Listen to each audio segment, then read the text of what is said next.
民众党主席郭文哲因为经发城这案受压禁见，民众党下暗伫咧立法院外口要举办第一场宣讲，抗拒民进党司法人权。这阵支持者嘛步游览车到现场。那民众党的紧急应变小组黄国昌，伊批评总统赖清德用新的威权体制松动人民对司法的信任。 民众党主席郭台限制经发车案件被裁定结偏见，民众党发起全国开讲，抗议司法人权。第3度选地行暗时，立法院边爱济南路早起9点30分开始交通管制，下晡4点报告现场已经被少支持的群众。你不能先把人押起来，然后他才去找他的罪证。那这样子，如果说以后都这样子比照办理的话，我们人民是会生活在恐惧中的。我是支持柯 P 亚呗，我觉得他。 这个是司法迫害啊！民众党记者会，每一个人头壳顶拢绑绿色的时段。黄国昌强调，这场宣讲只是起点，绝对不是重点。未来民众党全体党公职支持者会伫全国各地发起户外集会、街路底讲、室内说明会、甲客厅会，亲自社区甲邻里。在赖清德所领导的党检一体的新威权体制下，创伤的。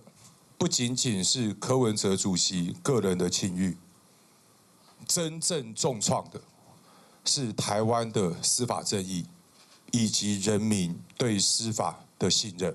关台羁押了后，是不是失去党主席，各有什人来接任？大家拢真关心。即摆也传出关台捌透露，那家己各入去，会互党内一个交代。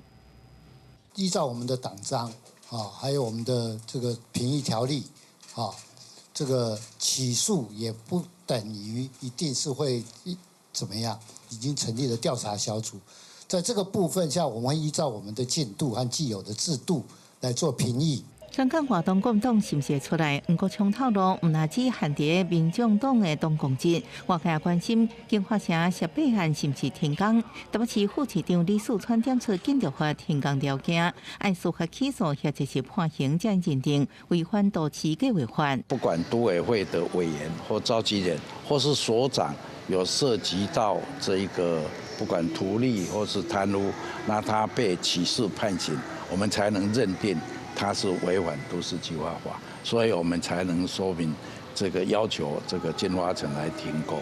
对第一渔港市场改起政绩，传出甲前副市长裴建生有关系。李树川表示，符合采购法定书，机会也通过复审，有关会继续去按国民代质疑，市府会个了解。记者综合报道。